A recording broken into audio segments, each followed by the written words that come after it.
Hey there. Subscribe to my channel. And also press this bell icon, so you never miss any new updates, cause whenever we upload new video you will get a notification on your phone. حضور اکرم صلی اللہ علیہ وآلہ وسلم کا ارشاد ہے، تمام اعمال کا دار و مدار نیت پر ہے، اور ہر عمل کا نتیجہ ہر انسان کو اس کی نیت کے مطابق ہی ملے گا۔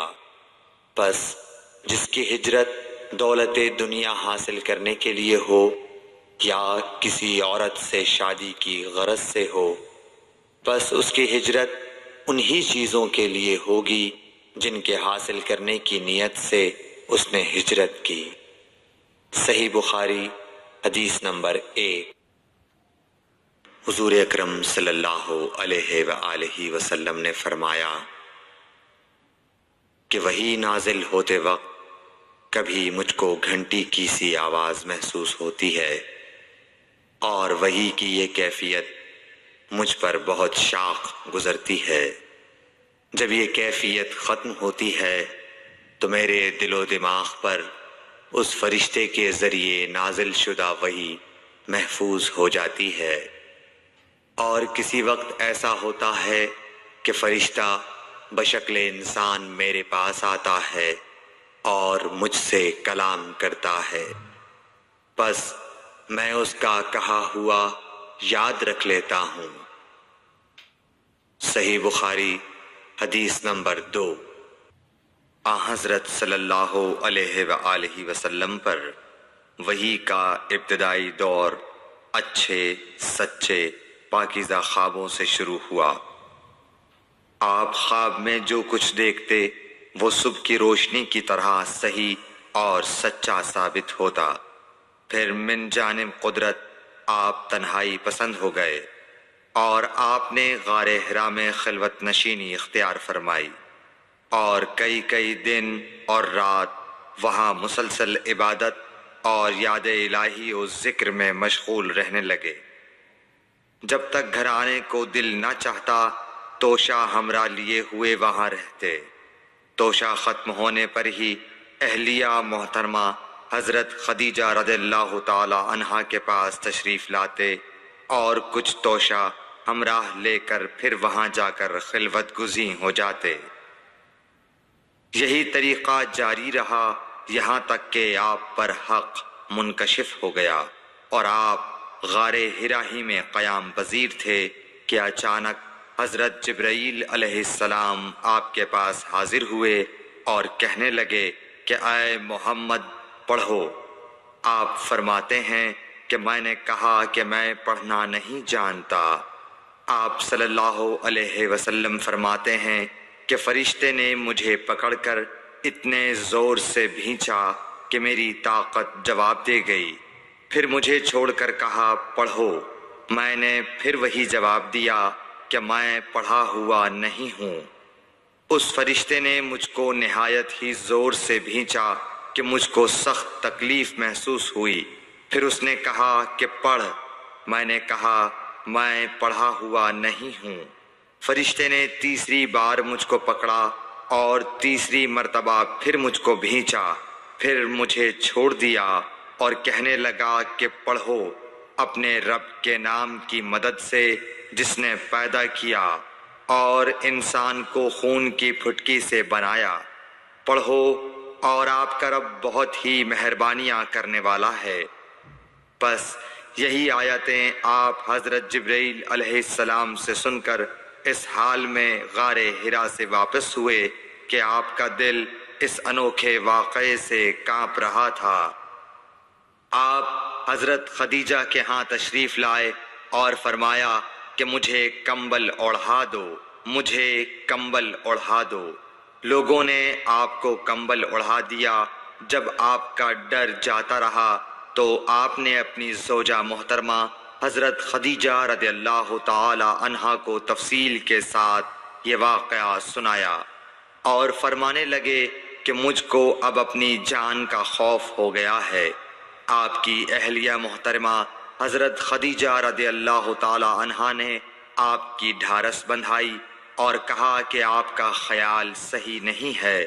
اللہ کی قسم، آپ کو اللہ کبھی رسوا نہیں کرے گا۔ آپ تو اخلاق فاضلہ کے مالک ہیں، آپ تو کنبہ پرور ہیں، بے کسوں کا بوجھ اپنے سر پر رکھتے ہیں، مفلسوں کے لیے آپ کماتے ہیں، مہمان نوازی میں آپ بے مثال ہیں، اور مشکل وقت میں آپ امر حق کا ساتھ دیتے ہیں۔ ایسے اوصاف حسنہ والا انسان یوں بے وقت ذلت و خواری کی موت نہیں پا سکتا۔ پھر مزید تسلی کے لیے حضرت خدیجہ رضی اللہ تعالی عنہا آپ کو ورقہ بن نوفل کے پاس لے گئیں، جو ان کے چچا زاد بھائی تھے اور زمانہ جاہلیت میں نصرانی مذہب اختیار کر چکے تھے اور عبرانی زبان کے کاتب تھے۔ چنانچہ انجیل کو بھی حسب منشائے خداوندی عبرانی زبان میں لکھا کرتے تھے۔ انجیل سریانی زبان میں نازل ہوئی تھی، پھر اس کا ترجمہ عبرانی زبان میں ہوا۔ ورقہ اسی کو لکھتے تھے۔ وہ بہت بوڑھے ہو گئے تھے، یہاں تک کہ ان کی بینائی بھی رخصت ہو چکی تھی۔ حضرت خدیجہ رضی اللہ تعالی عنہا نے ان کے سامنے آپ کے حالات بیان کیے اور کہا کہ اے چچا زاد بھائی، اپنے بھتیجے محمد صلی اللہ علیہ وسلم کی زبانی ذرا ان کی کیفیت سن لیجئے۔ وہ بولے کہ بھتیجے، آپ نے جو کچھ دیکھا ہے اس کی تفصیل سناؤ۔ چنانچہ آپ صلی اللہ علیہ وآلہ وسلم نے از اول تا آخر پورا واقعہ سنایا، جسے سن کر ورقہ بے اختیار ہو کر بول اٹھے کہ یہ تو وہی ناموس معزز رازدان فرشتہ ہے جسے اللہ نے حضرت موسیٰ علیہ السلام پر وحی دے کر بھیجا تھا۔ کاش میں آپ کے اس عہد نبوت کے شروع ہونے پر جوان عمر ہوتا، کاش میں اس وقت تک زندہ رہتا جب کہ آپ کی قوم آپ کو اس شہر سے نکال دے گی۔ رسول کریم صلی اللہ علیہ وآلہ وسلم نے یہ سن کر تعجب سے پوچھا کہ کیا وہ لوگ مجھ کو نکال دیں گے، حالانکہ میں تو ان میں صادق و امین و مقبول ہوں۔ ورقہ بولا، ہاں یہ سب کچھ سچ ہے، مگر جو شخص بھی آپ کی طرح امر حق لے کر آیا لوگ اس کے دشمن ہی ہو گئے ہیں۔ اگر مجھے آپ کی نبوت کا وہ زمانہ مل جائے تو میں آپ کی پوری مدد کروں گا۔ مگر ورقہ کچھ دنوں کے بعد انتقال کر گئے، پھر کچھ عرصے تک وحی کی آمد موقوف رہی۔ صحیح بخاری حدیث نمبر 3۔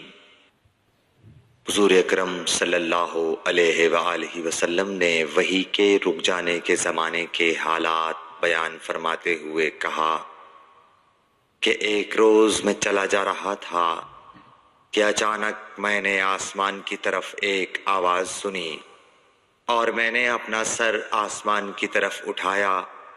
کیا دیکھتا ہوں کہ وہی فرشتہ جو میرے پاس غار حرا میں آیا تھا وہ آسمان و زمین کے بیچ میں ایک کرسی پر بیٹھا ہوا ہے۔ میں اس سے ڈر گیا اور گھر آنے پر میں نے پھر کمبل اوڑھنے کی خواہش ظاہر کی۔ اس وقت اللہ پاک کی طرف سے یہ آیات نازل ہوئیں، اے لحاف اوڑھ کر لیٹنے والے، اٹھ کھڑا ہو اور لوگوں کو عذاب الہی سے ڈرا، اور اپنے رب کی بڑائی بیان کر، اور اپنے کپڑوں کو پاک صاف رکھ اور گندگی سے دور رہ۔ اس کے بعد وہی تیزی کے ساتھ پے در پے آنے لگی۔ صحیح بخاری حدیث نمبر 4۔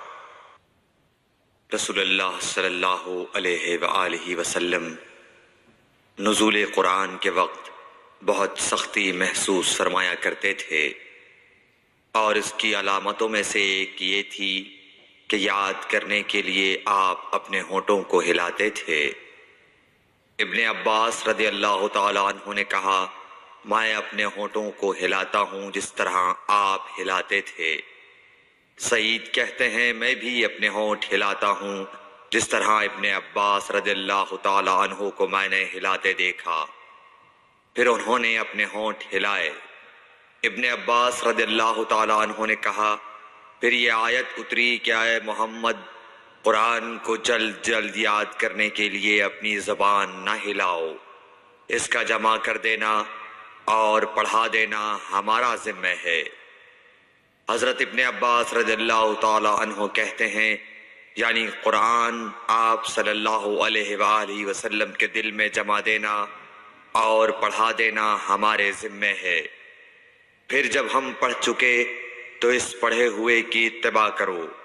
ابن عباس رضی اللہ تعالی عنہ فرماتے ہیں اس کا مطلب یہ ہے آپ اس کو خاموشی کے ساتھ سنتے رہو، اس کے بعد مطلب سمجھا دینا ہمارے ذمہ ہے۔